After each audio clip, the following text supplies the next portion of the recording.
What it is young guys that started a church that were massively talented and skilled, and it just blew up to a point that, again, there's a lot of it that I look at and I go, yeah, a lot of this is really weird. 100%. You know what I mean? Like, I think Mike Todd crushes it at giving money up. You hear those things, and so then you wonder, like, well, wait a minute, should this stuff be spent with tithe money, right? Like, it's a little different if it's like Ruslan. Yeah, what are your thoughts? I mean, you've gone back and forth on this. Like, I take issue with the evangelical industrial complex. Yeah, right. Like I talked about this. Take issue with like just that entire system. You know, of like come speak at my thing, and I'll come speak at your thing, and there becomes this like club of guys that are kind of all on each other's boards, and then the conferences around it, and then the festivals around the conferences, and then tours and all this sort of stuff.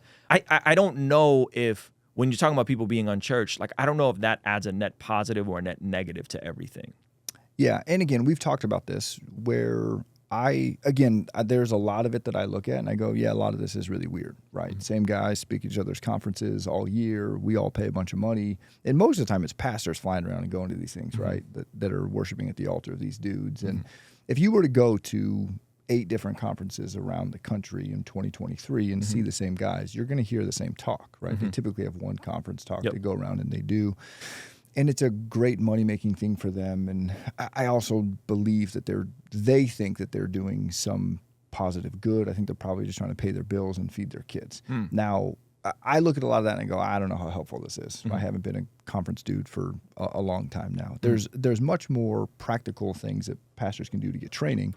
But where you and I have a bit of a disagreement, where we've had pushback, is you would even go to a church of our scale and size and ask questions of like, hey, is this a net positive, right? And we've had those discussions, which again, I think is a healthy discussion to have. I think the part that I've always appreciated about our friendship and relationship is we just have conversations and push back. And I think that the truth is somewhere in the middle. Right. I don't think that having things just stand alone as these altars you can't touch or these things you can just never speak about, I think that's a really dangerous thing that leads you into some weird places. Yep. But I look at our church, because again, if you look at us, we are a Christian industrial complex. We are a large organization with a large staff. We have over 100 staff members. You know, we bring in millions of dollars. And if somebody were to come in and microanalyze where that money goes, the bulk of that money, just like any church and nonprofit, is going to go to facilities and staffing, right? The staff that we have. And so somebody's like, well, none of the money actually goes to feeding the homeless. Right, which was kind of my critique. That's right, right? And taking care of the orphans and the widows. And where I always push back is that, well, what is the primary purpose of us as the ecclesia, right? As the local body? I believe our primary purpose is to be a place where the gospel is preached, right? And that's what we exist to do. Yeah. Can you do that without a massive church? Sure. But where, again, I start to push back a little bit is we go, hey, we just had over the 10 Christmas services we did, 600 people, and again, we can debate the decision for Christ and all that matters. Yeah. 600 people filled out a thing saying that they made a decision to say yes for Jesus. So for me, I look at that and go, at that level of scale, that's hard to do with you and I in our homes, right? And so I think there's a level of that where I don't think one is bad or good. I think that God can use all of the above. Yeah. So yeah, I think that the tough part, I think generally people will say, well, are people getting plugged in to small groups? Are people getting discipled?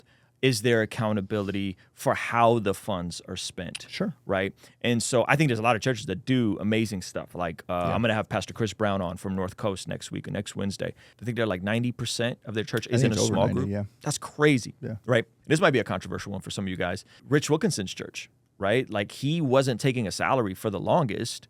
And then they were, I think only 30% of their budget was going to like facilities and buildings.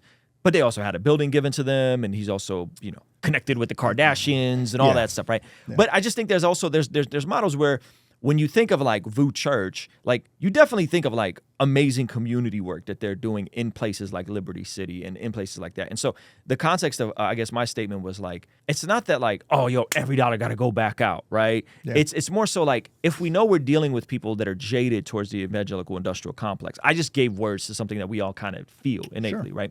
Not I, but it's a term that's been floating around for a while. I think one of the things that could help mitigate some of that is to do more philanthropy and do more work to help people. And by the way, this is something I think Mike Todd does a killer job at. 100%. You know what I mean? Like I think Mike Todd crushes it at giving money. He gave $1 million to this church, $1 million to that church. Yep. He's giving away. Like I think that's beautiful. You know? Hey, you may not know I make music, but I have a brand new song that just came out. Here's a quick preview.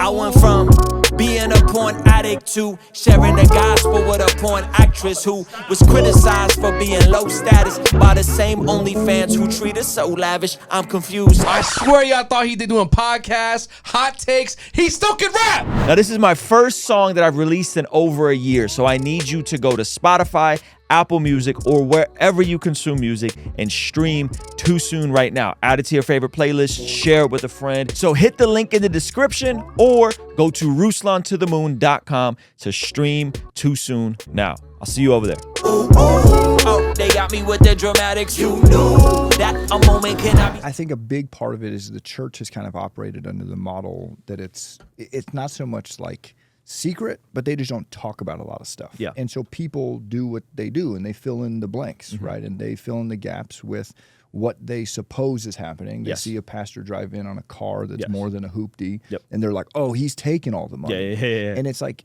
if people just knew, like truly, if somebody were to sit down and walk through, all of our finances are public record because we're a nonprofit. You can come in and request to see all of it. You can see salaries, you can see, and we do have a board that oversees all of that. We have a team of a separate financial team that also then submits the budget numbers, and they see everything. And I know multiple guys that are on there that are brilliant with money. They're the ones that first oversee it, then it goes to the elders for the final approval, and then that gets handed to the staff to see and run and to be dealt with. But if somebody were to sit down and understand it and see it, you would go, oh, this makes so much more sense. But the church hasn't been very forthright with it. And so the world we're moving into is going to force the church, if we're really going to go after reaching lost people and not just having sheep bounce around from different churches and getting more Christians in our church, a big part of it is going to have to be, we have to, and I'm not saying, hey, every week we just print out, dollar for dollar. I mean, there's churches that do that too, by the way. Southern Baptist churches do that. I don't think it's a terrible thing to have some resource on your website to go, look, just go here and you can see exactly where it is, and be much more transparent with it because it's not as crazy as people think, right? It's not. I think it's just we've heard the horror stories 100%. of the rise and fall of Mars Hill, which, I'm friendly with Driscoll today, you know what I mean? But like you hear those horror stories and you hear how the funds were spent and books and budgets and trips and you know what I mean? Like you hear those things and so then you wonder like, well, wait a minute, should this stuff be spent with tithe money, right? Like it's a little different if it's like, hey, like we threw a concert or whatever, we threw a conference and then their money came in. I think that's where people will tend to have an issue. And I don't think there's anything wrong. I think it would be ideal to share transparently. This is what came in. This is what went out. This is, you know what I mean? This is what we spent on staffing, what we spent on building, what we spent on this. I think that's healthy. Like, would you agree? Yeah. And again, I think most churches do some type of annual report and give that out in big chunks, right? Again, when you look at a lot of these stories, the Mike Todd, the Stephen Furtick, the Mark Driscoll, what it is young guys that started a church that were massively talented and skilled, and it just blew up to a point that I look at that and I go, man, I one of the greatest things that I'm thankful for is that I had an opportunity when we were doing stuff at the movement to just be able to pastor and grow and learn in obscurity, that I wasn't good enough, that I blew up out of nowhere, that God was smart enough to know, like, hey, bro, you need to sit in the back and just do this with nobody around for a long time and preach at young adults ministry with 4 people. Because you get to develop it over a long period of time, right? Like I look at the Chuck Smith in Calvary Chapel, and it's like he's known for this thing that blew up, but they forget that this dude pastored a church of 200 people for like 20 years before it blew up. And so now you see why he was able to be so healthy, and it probably wasn't perfect. But as I look at the stories that play out over and over and over again, a lot of them have the theme of a really young, charismatic dude that started something and it just absolutely exploded. And there's thousands and thousands of people, millions and millions of dollars. And everybody, again, the part that I appreciate the most about Chris Brown is he talks about, man, people think that 2 minutes that they see me on stage, they think that that's who I am. That's not who I am. But if I'm not careful, I will begin to believe what they're saying. And I'll begin to believe that, yes, the best part of my presentation That is who I am. This is where I should find my identity. Yeah. And it's such a slippery slope, man. It's such a subtle foe that I don't think people appreciate it enough. Yeah. It's a tough thing to have a skill set where you can stand in front of a couple thousand people at a time, hold their attention for 45 minutes, be funny, exegete a passage, make it applicable to their lives, make it, succinct enough, and then walk off and go, but remember, that's not about you. You can't have any type of pride. You got to be super humble. Yeah. Like, dude, it's a grind. I don't know if your brain knows the difference. And it's just such an unnatural physiological thing. Like, all of our biology is when you walk into a room and there's everybody staring at you. Through evolution, we've learned, like, hey, and I know I use the word evolution. People will probably get me for that one, but it's like you learn, this means I'm about to be attacked. Like, these people are coming for me. And so you start to have a physiological response to it. It's like it's such an unnatural thing that we've created, whether it's good, bad, or indifferent. But some of the stuff we have in the church model is we have completely elevated the position of being a pastor.